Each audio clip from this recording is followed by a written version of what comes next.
10 years ago. And I have, come on in. And usually I have 20 second graders and everybody gets 2 or 3 lines. But with more children and with first graders, everybody got to choose 1 line. And then children that wanted more raised their hand and I gave them more lines. So that's how it goes. It's quick, it's fast, they're super excited, and they know what a standing ovation is. So maybe at the end you could do that, like really big and loud. And then I've also told the children that it's a very emotional play, and there's some very touching lines in this play. So if there's any moms that kind of like wipe their eyes, the kids know that you have created emotion, and they have created emotion, they'll be very excited. So don't hold anything back. Be like really excited and proud. Okay? Okay? Okay. Okay. I'll be right back. I have to go outside for one quick thing.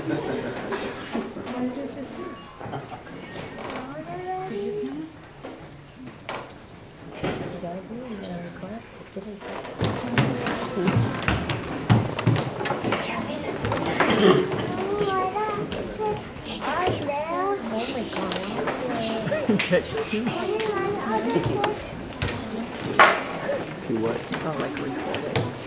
So like you did last time. I'd like you all to practice the standing ovation, please. Yeah!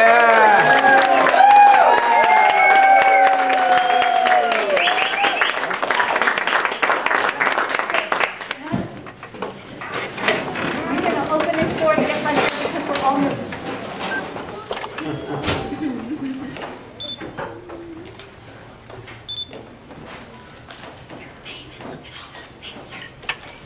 One more way, quickly, everybody. One more way.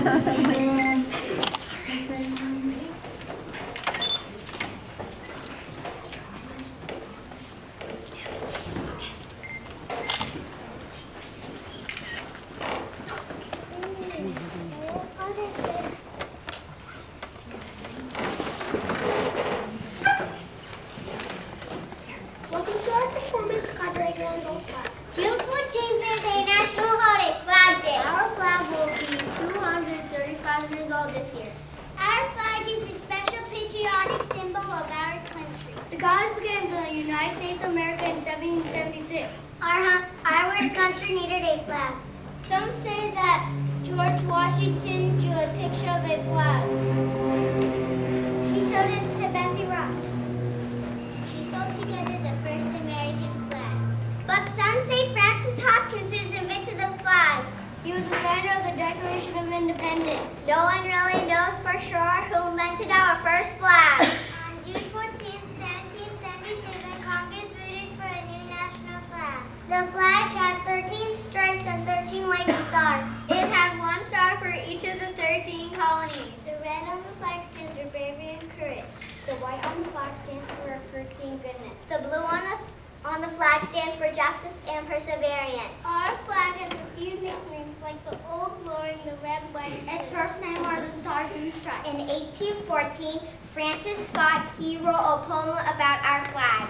He named it the Star-Spangled Banner. That poem is a song which was a national anthem.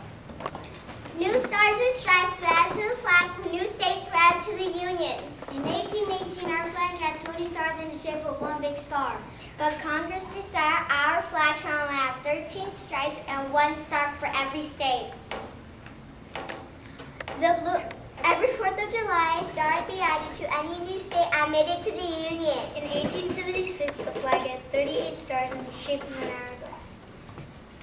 Our flag design has changed 27 times in our nation's history. Some stars were in the shape of a circle, a square, or even a diamond. Americans are the first to put 5 pointed stars on a flag. To honor our flag, Bernard Sagram started Flag Day in 1885. In 1889, George Hall, a school teacher, started Flag Day celebration. In 1892, Francis Scott Key wrote a poem about our flag. He wrote it to honor the 400th anniversary of Columbus' voyage to America. In 1892, school teachers started to say the Pledge of Allegiance in school. But what do the words in the Pledge of Allegiance mean? I pledge allegiance That means you promise your loyalty to our flag. And to the republic for which it stands. That stands for the kind of government where people can vote and choose their own leaders. One nation under God, indivisible. That means a country that cannot be divided. With liberty and justice for all. That stands for freedom and fair treatment for everyone. Please watch and listen as we say the Pledge of Allegiance. I pledge allegiance to the flag of the United States of America and to the republic for which it stands, one nation, under God, indivisible, with liberty and justice for all.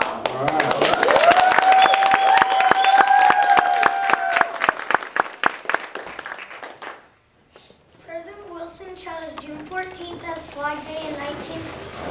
In 1942, Congress adopted the Flag Code. This code tells us all the rules how to handle a flag. It tells us how it should be flown on a pole. It also tells us how it should be folded.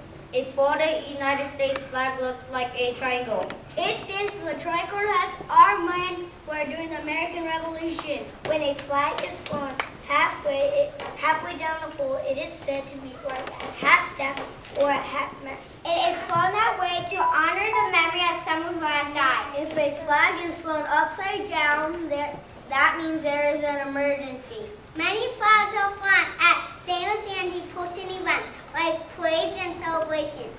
The flag is flown at Olympics and American monuments. The flag is also flown schools across America. There is an American flag on top of Mount Everest and the North Pole. There is even an American flag on the moon. In September 2001, rescue workers found a tattered American flag at Ground Zero of the World Trade Center. They raised it up as a sign of hope and strength.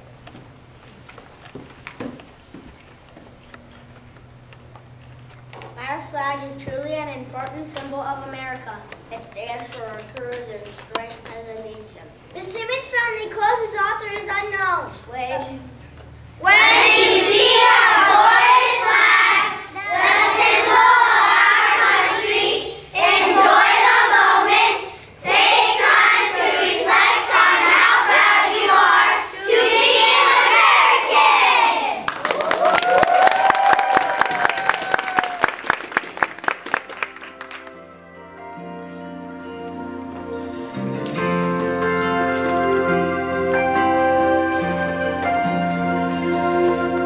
If tomorrow all things were gone, I'd work for all my life, and I had to start again with just my children and my wife. Thank my lucky stars to be living here today, 'cause the flag still stands for freedom, and they can't take that away.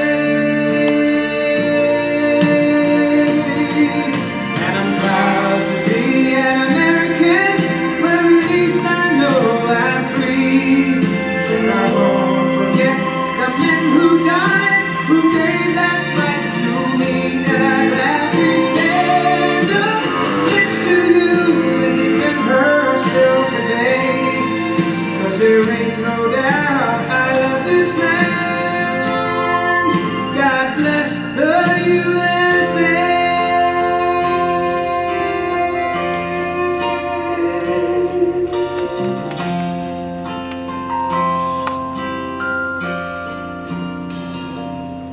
From the lakes to Minnesota, to the hills of Tennessee, across the plains of Texas,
here. Men, husband, dad, yeah. Okay. Thank you so much. Thank you. Oh, yeah. Thank you for joining us for the celebration this afternoon. Today has been a full day of celebrations. We kicked it off with our kindergartners promoting. Then we moved on to some other grade levels having celebrations, and we're closing out the afternoon with our 1-2 combo. What I'd like to say is we're really grateful for all your support, and most importantly, I am super grateful for Mrs. Simmons. Having a combination class, as you well know, is a huge challenge. Having just a class, as you know, is a huge challenge given the numbers have increased, but when you add a second grade level to that, it really makes it very challenging because you, in effect, are teaching 2 curriculums simultaneously. And I have to say that as much of a challenge as that was, Mrs. Simmons made it look like it was a piece of cake. And although I know it wasn't a piece of cake, I know she worked very, very hard and diligently to ensure that all of your students made huge gains. And I hope that you're as equally pleased as I am with the progress that they've made, the program that they've had. As our Thinking Math trainer, you know that your kids are truly writers. And so whether they're going on as second graders and they're moving into 3rd grade, they're going on with the exact foundation that they need to have. So a huge round of applause.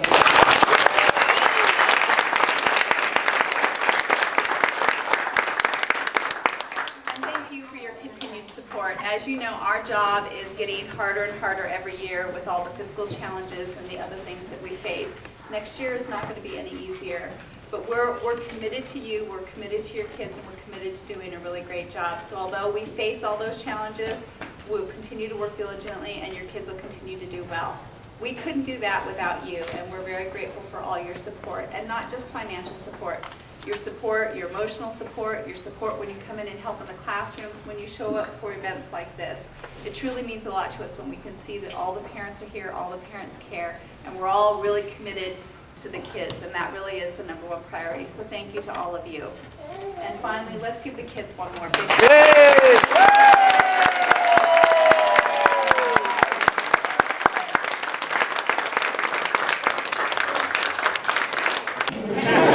So all I will say is, I love my children, I love my country, and I love this place.